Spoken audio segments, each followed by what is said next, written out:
It's time for the 1430 Connection on 1430 WNAV and 99.9 FM, spotlighting news, newsmakers, and important community issues. Now, with this week's edition of the 1430 Connection, here is WNAV news anchor Donna Cole.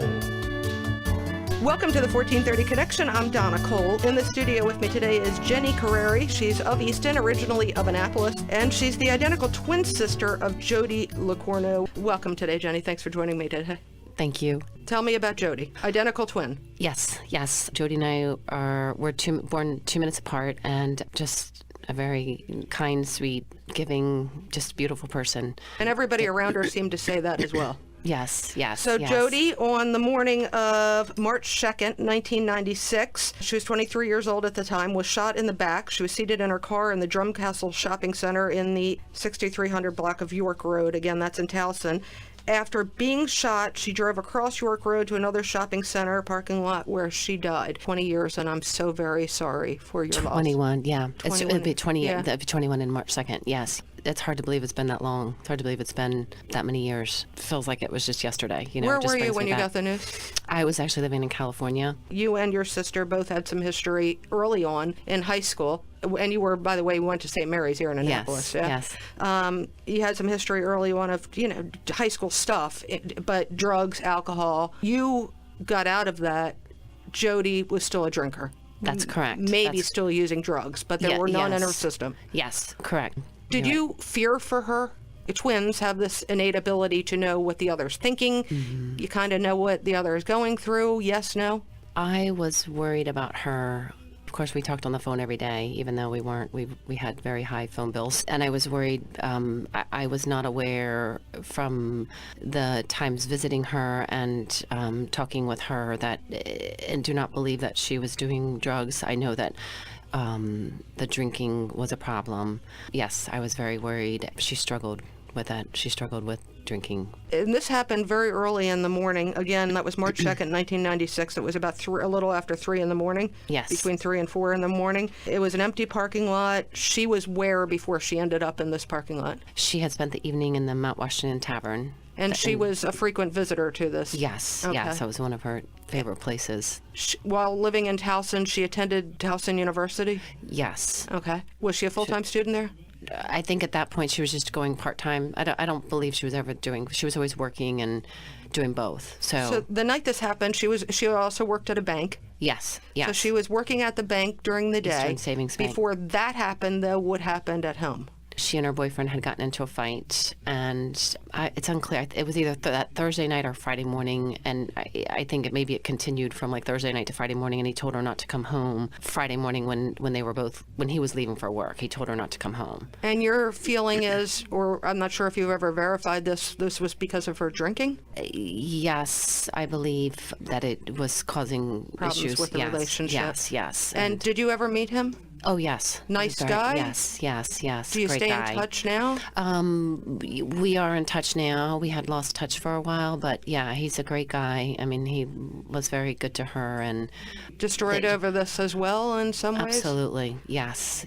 So witnesses reported seeing a man, this is from the Baltimore County Police Department's cold case file. This still has not been solved.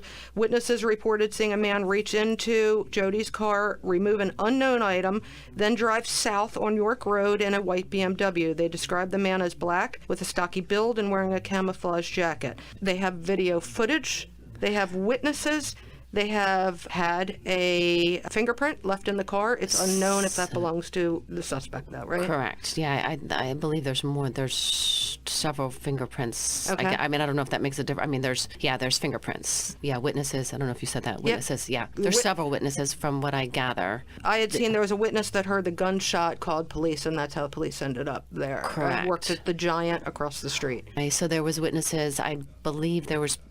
I know there was people at the 24-hour gas station, which was right parallel to the Caldor lot, and then across the street there was people at the Boston Chicken Market, which was above the Giant, at the top of that parking lot. So there was witnesses kind of around, even though it was late at night, and then the Giant as well.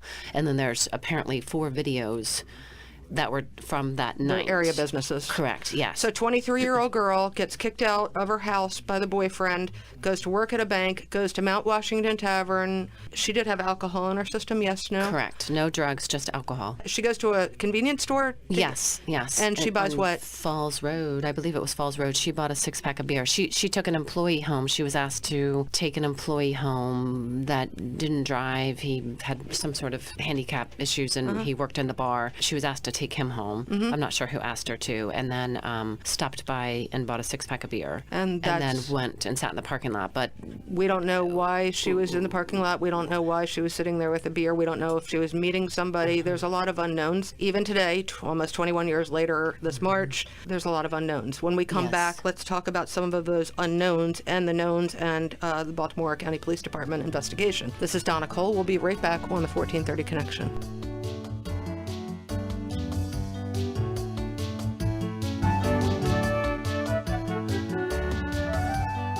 Welcome back to the 1430 Connection. I'm Donna Cole. In the studio with me is Jenny Carrieri. Her twin sister, Jody LeCornu, was murdered on March 2nd, 1996 in Towson. They lived originally in Annapolis, though. The reason why this story is pertinent to this area, and this is heard beyond Annapolis, because nobody has been charged with this murder. It's a cold case. Jody was murdered in this parking lot after being told to get out of her house, after working at a bank for the day, after being at a tavern that night and stopping to get a 6-pack, and shot. Were any phone calls made from the car? Yes. First, I want to say that nothing she did that night was of character. She would not have driven somebody home that she didn't know very well. She would not have driven in the snow. She would not have planned to sleep in a parking lot all night. She had lots of friends. She would have had a place to go. She would not have been let me just go sleep in the Caldor parking lot. How long had she been with the boyfriend? They had been together since she was about 18. Well, so it was and it was 23. a lot of years. So that's really tough situation to go through that day. She struggled with anxiety in high school years,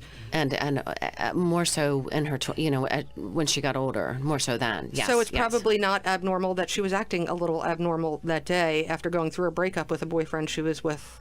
Yes, but she was afraid. Like she was afraid even living in Baltimore. I mean, I just think that she would have had a plan that night. Okay. She wouldn't have gone to sit in a random parking lot. I mean, she was afraid of getting shot. Did she call you that day? She did not call me that day. But there were phone calls made that night from yes. Okay, tell me about so there those. was a couple phone calls. I know of at least 2, and there could have been another one, but one was back to the bar looking for the owner of the bar. And then the second was to an old roommate friend, and she ended up talking to the boyfriend for 2.5 minutes. Oh, she did. Minutes, okay. I think it was like 2:34, but she never talked to the roommate. The owner of the bar, you think there was something more going on. I've heard you say in other interviews. I wonder if there, yes. Okay. I mean, I wonder if there was something going on. Definitely, yeah. Did the boyfriend ever wonder? I don't know. He's never said that to me, that he wondered about that. And what makes you wonder? Because she called there? Rumors that I'd heard, and I know that she liked him. I mean, not, you know what I mean? Like, yeah. A good person. Yeah. She liked going in there and the bar, and I don't know for a fact if anything was happening, but... Okay, fair enough. Let's talk for a minute about your dad. What did your dad do for a living? He was 26 years in the Marines, colonel in the Marines, and also a lawyer, and when he retired with the Marines, he was a prosecutor for drug and violent crime in Anne Arundel County. State's attorney's State's office. attorney, yes, right. yes. And he, as I mentioned before this interview started, there's 500 cases listed in Maryland docket that he prosecuted, many of which were violent, some, I mean, probably plenty that were murders. Did anyone that you know of from Baltimore County Police Department ever look into a tie between that? That was one of the theories early on, and I think they ruled that out. I don't know what made them decide to rule it out early on, but that was nothing that they moved forward with. Yes, okay. Yes, but they definitely did. They had lots of different theories. Do you feel Baltimore County Police Department has done its job as well as they can possibly do in these past almost 21 years? No. Why? I don't. There's I've just had a lot of promises, things that they've said they're going to be doing and leads not followed up on. I've been lied to. By who? By the main detective. And I feel that they kind of just dropped her case, and I understand that they have a lot of other cases, and I completely understand that, but and that Jody's not the only murder, but when I have record of all the communication I've had with them over the years, and when things start to contradict and they tell me for several years that they're going to do things, and when I follow up, it hasn't been done. And like I said, leads not followed up on. I mean, I started doing my own research just in the spring, because I just trusted that they were doing what they're supposed to do. Right, all these years. And they kind of had it pinned on this one person, and they were, and he was locked up, and he's locked up now. We think it's him, sort of like carry on with your life. And it's like... There's loose ends that weren't followed up on, too many of them. Right, and now then there's all this other information that's come out. And even just in the communication, like I said, in the last couple of years, I felt they weren't following up on things. Let me ask you, your dad, yes, assistant state's attorney, has a ton of experience working with law enforcement professionals in violent crimes. Did he feel, and he's no longer here, and I'm sorry for your loss with that, did he feel like they were doing their job? I mean, my dad was my dad was such a kind person. Like he would feel in his heart that just because of like the person that he was, he would feel that they were tasked to do a job and they were doing it. That I mean, I'm trying to think of how to say it. But I feel like there is no pulling the wool over his eyes because he had so much experience with this type of case. Correct. Did you ever hear him say anything that would lead you to believe that he did not like the job they were doing? No, I did not. We're did not hear that. Take another short break. When we come back, what Jenny is doing now to further this case. Okay. This is the 1430 Connection. I'm Donna Cole. We will be right back.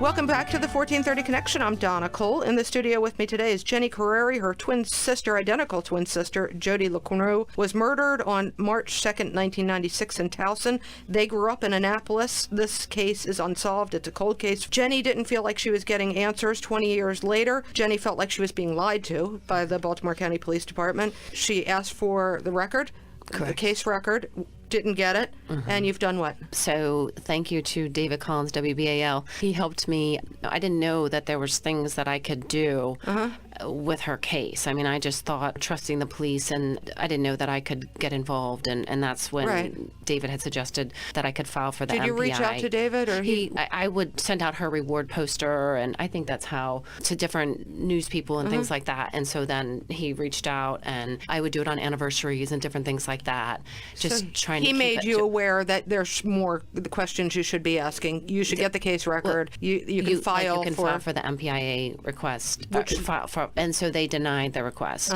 And so through my lawyer, we talked about different options, and he was saying we should file suit now to get the case. So, which I didn't know was an option, and it took me a while to decide to do that. Like, I mean, I really had to think about it because I didn't want to create some animosity or right. I mean, because I get it. My goal is to solve Jody's murder, and it's not to be in this lawsuit. It's just it's upsetting, and I feel even now they're not responding. I mean, they aren't. They're not responding to some communications from my lawyer. And on the 21st anniversary of your sister's murder, what's going to happen? We will have depositions, which was a crazy date to schedule it. There was that